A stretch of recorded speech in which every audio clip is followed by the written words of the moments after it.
Varicose వ్యాధితో బాధపడుతున్నారంట. తక్కువ ఖర్చుతో ట్రీట్మెంట్ కావాలి అనుకుంటే ఎవిస్ హాస్పిటల్ని సంప్రదించండి. నమస్తే రమగారు. నమస్తే జయ. రమగారు, లలిత సహస్రనామాలు ప్రతి ఒక్కరూ చదువుకుంటూ ఉంటారు. గుంపుగా ఒక 10 మంది కూడి చదువుతారు, ఆలయాల్లో వింటూ ఉంటాము. తర్వాత కొన్ని క్లాసెస్ కూడా ఉన్నాయండి. ఎలా చదువుకోవాలి, ఎక్కడ ఒత్తు పెట్టాలి, ఎక్కడ పెట్టకూడదు, చదివే విధానం నేర్పించడం. అది ఆధ్యాత్మికంగా కావచ్చు, నేర్చుకోవాలన్న తపంతో నేర్చుకునే వాళ్ళని కూడా చూస్తూ ఉంటాం. ఎంత నేర్చుకున్నా కూడా కొన్ని సందర్భాల్లో కొన్ని తప్పులు అనేవి కనిపిస్తూ ఉంటాయి. మీకు కూడా క్లాసెస్ ఉన్నట్లున్నాయి కదా రమగారు? ఉన్నాయి.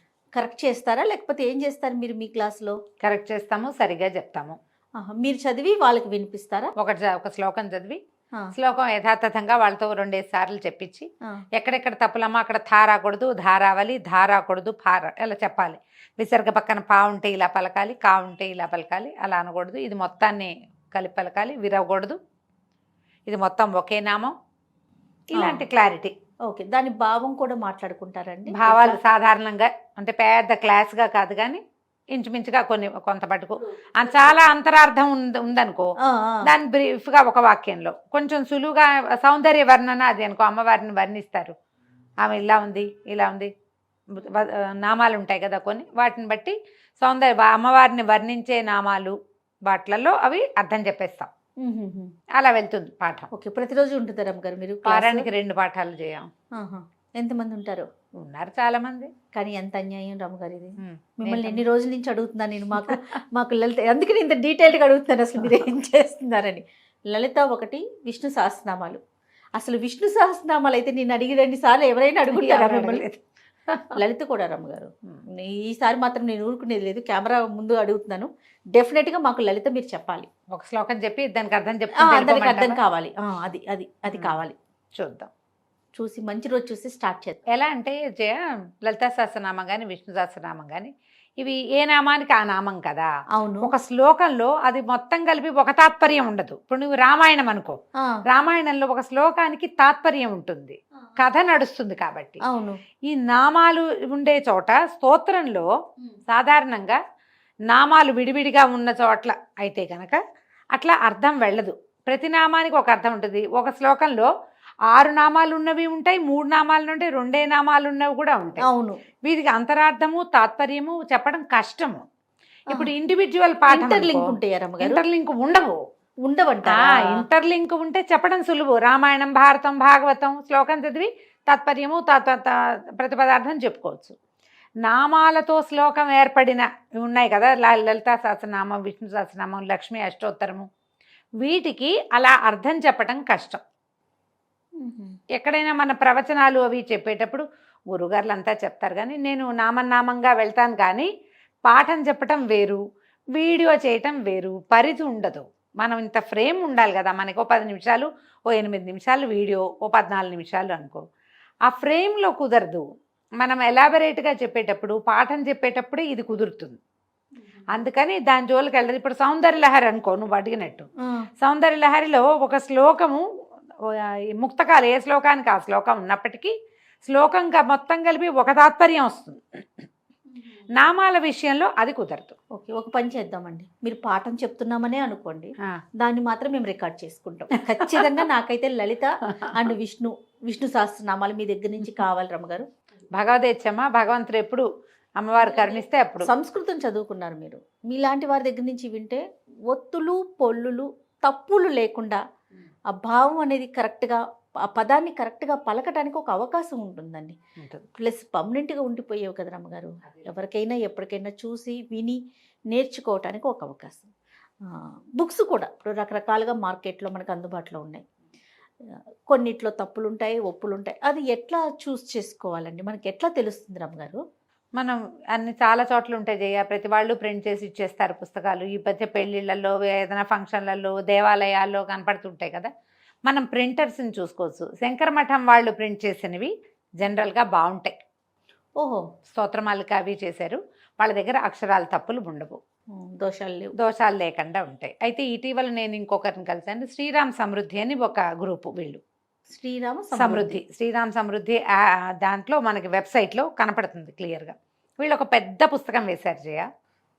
బుక్ పెద్దది. ఓకే, ప్రతి నామము వివరంగా అందులో ఎన్ని అక్షరాలు ఉన్నాయి, అక్షరాలు విడివిడిగా రాసి ఈ నామానికి ఇన్ని అక్షరాలు అని క్లియర్గా రాసి పెట్టారు. ఓకే. బుక్ చాలా బాగుంది, నీకు చూపిస్తాను నేను. ఇదిగోండి. అబ్బా చేసి ఎంత బాగుంది తల్లి కదా. అయితే ఈ బుక్ చూసినప్పుడు నాకు ఇది నచ్చింది, చాలా బాగుంది. ఎవరైనా మీకు ఆసక్తిగా ఉన్నవాళ్ళు శ్రీరామ్ సమృద్ధి అని మీరు వెబ్సైట్ కనుక వెతికితే ఆన్లైన్ దొరుకుతుంది. వీళ్ళు ఇన్స్టాలో కూడా కనిపిస్తారు. ఎలా రాశారంటే చూద్దాం. ఒక మాదిరిగా చిన్నగా పెద్ద అర్థంగా రాయలేదు, కానీ ఎలా చదవాలో అందరూ జనరల్గా అంటున్న తప్పులు ఎలా అనకూడదు అనే ఒక వివరం కూడా రాశారు. ప్రతిదానికి ఇచ్చారా? ప్రతి శ్లోకానికి. ఇప్పుడు నీకు ఇట్లా చూపిస్తాను చూడు క్లియర్ శ్లోకము కదా, ఇప్పుడు కనిపిస్తుంది. ఈ శ్లోకం రాశారు. భవానీ భావన గమ్య భవారణ్య కుఠారిక భద్రప్రియ భద్రమూర్తిర్భక్త సౌభాగ్యదాయిని. ఈ శ్లోకం దీంట్లో వీళ్ళు రాశారు మొత్తం నామాలు 6. ఈ నామం పఠించేటప్పుడు భద్రమూర్తిర్ భక్త సౌభాగ్యదాయిని అని చదువుకోవాలి. నామం విడదీసి చదువుకోవాలనుకుంటే భద్రమూర్తి భక్త సౌభాగ్యదాయిని అని చదవాలి. ఎలా చదవాలో రాశారు. సూపర్. అలా కాకుండా భద్రమూర్తిర్ భక్త సౌభాగ్యదాయిని అని చేయకూడదు, మూర్తిర్ అనాలి, మూర్తి భక్త అనాలి. ఇలా ఎలా అనాలో రాశారనమాట. ఇందులో భవాని 3 అక్షరాల నామం, భావనాగమ్య 5 అక్షరాల నామం, భవారణ్య కుఠారిక 8 అక్షరాల నామం, భద్రప్రియ 4 అక్షరాల నామం, భద్రమూర్తి 4 అక్షరాలు, భక్త సౌభాగ్యదాయిని 8 అక్షరాలు, భవాని. వీటిని ఎట్లా చదువుకోవాలని మనం ఒకవేళ కనుక హోమం ఇది చేసుకుంటున్నాం అనుకో, అర్చన చేస్తాం, ఒక్కొక్క నామము చదివి చేస్తాం కదా. సహస్రనామార్చన చేసేటప్పుడు ఒక్కో నామము చదువుతూ పువ్వులు వేస్తారు. అప్పుడు శ్రీ భవాన్యై నమః, శ్రీ భావనాగమ్యాయై నమః, శ్రీ భవారణ్య కుఠారికాయై నమః, శ్రీ భద్రప్రియాయై నమః, శ్రీ భద్రమూర్తియై నమః, తర్వాత శ్రీ భక్త సౌభాగ్యదాయిన్యై నమః. ఎలా నామాన్ని విడిగా చెప్పుకునేటప్పుడు నామానికి విడిగా అర్చన చేస్తే ఎలా చేయాలో కూడా రాశారు. ఇంత క్లారిటీ ఉంది కాబట్టి చాలా బాగుంది. ఈ పుస్తకం పేరు ఇది వివరం చెప్తే ఎవరైనా ఆసక్తి కలిగిన వాళ్ళు తీసుకుంటారని ఇది చెప్పదలుచుకున్నాను నేను. చాలా బాగుంది. ఇది బాగుంది, నాకు ఇది బాగా నచ్చింది. మొత్తం చివరి దాకా కూడా అన్నీ ఇలాగే ప్రతి శ్లోకానికి రాశారు. ప్రతి శ్లోకం ప్రతి నామము విడదీసి రాశారు. ఇది ఒక పాయింట్. వీళ్ళది ఇంకొక రెండో ప్రయత్నం ఒకటి ఉంది. ఇది రెండో బుక్. ఇదేమో మనం చదువుకునే ప్రాక్టీస్, ఇది రాత ప్రాక్టీస్. ఇది చూడు. అబ్బా బాగుంది రమ్మగారు. బాగుంది కదా, ఇంట్రెస్టింగ్ గా. వీళ్ళు ఏం చేశారంటే ప్రతి శ్లోకము పైన రాసి అందులో ఉన్న ప్రతి అక్షరాన్ని కింద విడదీసి రాసి ఆ కింద అది మీరు రాయటానికి వీలుగా రాస్తే బాగా తొందరగా వస్తుంది కదా. రాస్తూ నేర్చుకోదలుచుకున్న వాళ్ళకి ఉపయోగపడేటట్టుగా ఈ పుస్తకం రాశారు. రాత పుస్తకమే ఇది. దీని పేరే అది. ఏం రాశారు? సహస్రనామ లలితా సహస్రనామ లేఖన పుస్తకం శ్రీరామ్ సమృద్ధి. ఇది వీళ్ళ పేరు. మీరు ఇది ఆన్లైన్లో ఈ పేరు కొడితే వచ్చేస్తుంది. ఈ 2 పుస్తకాలు బాగున్నాయి. మీకు రాతొద్దనుకుంటే చదువుకోవడానికి కొనుక్కోవచ్చు చక్కగా. ఎవరికైనా గిఫ్ట్ ఇవ్వడానికి బాగా పనికొస్తుంది. అవును రమ్మగారు. గిఫ్ట్లు వద్దు, మీకే కావాలి. పుస్తకం ఒకటి స్పష్టంగా అయిన అక్షరాలతోటి క్లియర్గా ఉంటుంది కాబట్టి చదువుకోవచ్చు. అమ్మ ఇది దొరికితే చదివేసుకుందామని అనిపిస్తుంది. మీకు ఆల్రెడీ బాగా వచ్చి ఉండి ఎక్కడెక్కడో చిన్న చిన్న మిస్టేక్స్ చేస్తున్నామని చిన్నప్పటి నుంచి చదివేవాళ్ళు నాలాంటి వాళ్ళు కూడా దీన్ని ఫాలో అవ్వచ్చు. ఆ చిన్న మిస్టేక్స్ కూడా, ఆ చిన్న తప్పులు వాచాదోషాలు కూడా పడకుండా ఉండడానికి ఈ పుస్తకాన్ని వాడుకోవచ్చు. కొత్తగా చదువుకునే వాళ్ళు ఎవరైనా నాలంటే ఒక టీచర్ నేనే కాదు, ఎవరు దొరికినా కూడా వారి దగ్గర చదువుకునేటప్పుడు దీన్ని ఫాలో అయితే మీకు ఆ చిన్న చిన్నవి లేకుండా ఉంటాయి. అండ్ మోర్ ఓవర్ ఇంకొకటి చెప్తా జయ, మీకు ఆన్లైన్ నేర్పిస్తున్నారు చాలామంది. ఇందులో తమిళియన్స్, మలయాళీసు, కన్నడిగులు చెప్పే పాఠాన్ని గనక తీసుకుంటే, నీకు వివరం చెప్తున్నాను నేను, వారిని విమర్శించడం నా ఉద్దేశం కాదు. మనం తెలుగులో పలికిన లాంటి క్లారిటీ వాళ్ళకి ఉండదు, ఆ ఉచ్చారణ వాళ్ళకి ఉండదు. వాళ్ళకి ఒత్తులు తక్కువ ఉంటాయి. అవును. కొంచెం మలయాళీస్ పర్వాలా బాగుంటుంది వాళ్ళది, కానీ ఒత్తుల్లో చిన్న చిన్న డిఫరెన్సెస్ వస్తాయి. అదొకటి చూసుకోండి. తర్వాత దీన్ని సంస్కృతం రాని వాళ్ళు ఆల్రెడీ ఇలాగే నాలాగా ఎవరి దగ్గర నేర్చుకుని మీకు చెప్తామంటే తీసుకోవద్దు. నేను ఆ గురువుగారిని ఫాలో అవుతున్నా, ఈ గురువుగారిని ఫాలో అవుతున్నా, వాళ్ళు చెప్పింది చేస్తున్నామని చకచకా చదివేసి ఇంతే అంటే తప్పు. అలా చేయకూడదు. నేను ఒక వీడియో చూశాను జయ, రక్తోత్పలం బిభ్రతి. అమ్మవారు రక్తోత్పలాన్ని పట్టుకుంటుంది. రక్తోత్పలం అంటే ఎర్రని కలువ పువ్వు, ఉమ్, నీలోత్పలం ఉంది కదా, అవును. అలాగే అలానే రక్తోత్పలం, రక్తతల్పం అని చదువుతున్నారు వాళ్ళు. బాబా రక్త తల్పం అంటే ఏంటి? ఎర్రని మంచు. పక్క. తల్పం అంటే రక్తం అంటే ఎరుపనే కాదు, నెత్తురు అని కూడా అర్థం. ఎర్రటి పక్కే కాదు, నెత్తుటి పక్క అని కూడా అర్థం వస్తుంది. మీకు తెలియనప్పుడు ఆ గురుగారిని ఫాలో అవుతున్నాను, గురుగారి పేరు చెప్పి మీరు తప్పించుకుందామని అనుకోవద్దు. తప్పులు చెప్పకండి. అది మీకు ఏదో మీకే ఇబ్బంది కదా. ఏదో చెప్పేసేయాలని ఎందుకు? మీకు చేత వచ్చిందే చేయొచ్చు కదా, ఎందుకు పెద్ద చెప్పుల్లో కాళ్ళు పెట్టాలి కదా. మన చెప్పులకి మనం అక్కడి నుంచి మాట్లాడేటప్పుడు ఒత్తులు అలవాటుగా పలికే వాళ్ళ విధానం వేరేగా ఉంటుంది, కావాలని పలికే వాళ్ళ విధానం వేరుంటుంది. అక్కర్లేకుండా ప్రతి చోట బాగా ఒత్తి చెప్పడం తప్పు.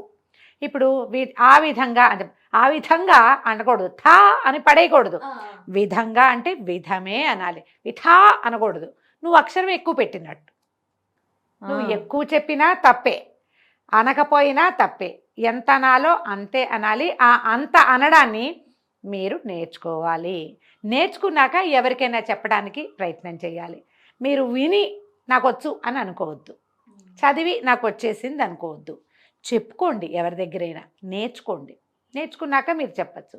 బేసిక్ సంస్కృతం రావలేను, ఇది బేసిక్ రూల్. అప్పుడే పట్టు మీరు సరిగ్గా చెప్పగలుగుతారమ్మా. మీరు అంటున్న దాంట్లో తాతాలలో డిఫరెన్స్ ఉంది. ఉన్నప్పుడు దాన్ని తెలుసుకోవాలి కదా, మీకు అర్థమైతే కదా. ఇప్పుడు నేను మిమ్మల్ని ఎవరినైనా తక్కువ చేయటమో చిన్నపుచ్చటమో నా ఉద్దేశం సుతరాము కాదమ్మా. ఎందుకు ఇలాంటి పొరపాట్లు చేయాలి మనం? అదే కదా, భగవంతుడితోటి వ్యవహారం కదా. మరి అమ్మతోటి ఎలా పలికినా, భక్తులు పిలిస్తే కన్నప్పకి పలకలేదా మాకు పలుకుతుంది ఇలాంటి పిచ్చి మాటలు మాట్లాడకండి. కన్నప్ప ఆటవికుడు, బోయవాడు, ఆయన భక్తి అది. మనం అది కాదు కదా. మనం చదువుకున్నాం, మనకు తెలుసు. బాగా చెప్పారు. మనకు తెలుసు కదా. మనకు తెలిసినప్పుడు ఏం చేయాలి? బాగా తెలుసుకుని చెప్పాలి. ఏదైనా పుస్తకాలు తీసుకునేటప్పుడు కూడా ఎవరైనా మీ గురుగారి దగ్గర పాఠం చెప్పుకునేటప్పుడు కరెక్షన్స్ చేసుకోండి. ఎవరో మాస్టర్ చెప్తారు, నేర్చుకుంటూ ఉంటారు. మీ బుక్లో ఆ కరెక్షన్ రాసి పెట్టుకుని ప్రొనౌన్సియేషన్లో ఉన్న చిన్న చిన్న డిఫరెన్సెస్ పోగొట్టుకుంటే అమ్మ మీరు ప్రధానంగా ఒకటి అర్థం చేసుకోండి, మనం అమ్మని ఎలా పిలిచినా పలుకుతుంది, అందులో సందేహం లేదు. ఎలా పిలిచినా ఏ బిడ్డకైనా ప్రతి వాళ్ళు అమ్మ తాలూకు బిడ్డలమే. మనం లలితా సహస్రనామం లాంటి పెద్ద వ్యవహారం తీసుకుంటున్నప్పుడు అందులో చెప్పినటువంటి అక్షరాల ఏ అక్షరాల కలయిక అయితే చెప్పబడిందో దాన్ని అలాగే సరిగ్గా గనక పలికితే ఆ అక్షరాల లోపల ఉన్నటువంటి వాగ్దేవతల యొక్క శక్తి రిలీజ్ అవుతుంది, పాజిటివ్ ఎనర్జీ బయటకు వస్తుంది. అమ్మని పిలవటంతో పాటు ఆమె ఎనర్జీని కూడా మనం పొందాలి. అంతే కదా. ఆ ఎనర్జీని పొందాలి అంటే అక్షర దేవతని ఉపాసన చేయాలి. ఆ ఉపాసించడం అంటే ఏమిటి?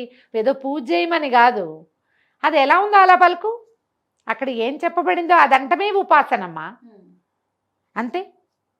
అది అలాగే అనాలంటే మీకు ఇంకొకరి సహాయం కావాలి. సరైన సహాయం తీసుకోండి. ఆన్లైన్లో పాఠం చెప్పేవాళ్ళు ఉంటారు, పాఠం వారితో చెప్పుకోండి. రికార్డెడ్ పాఠం కంటే కూడా నేనైతే డైరెక్ట్గా వారితోటి ఇంటరాక్ట్ అయ్యి చేసుకుంటే బాగుంటుందని నమ్ముతాను.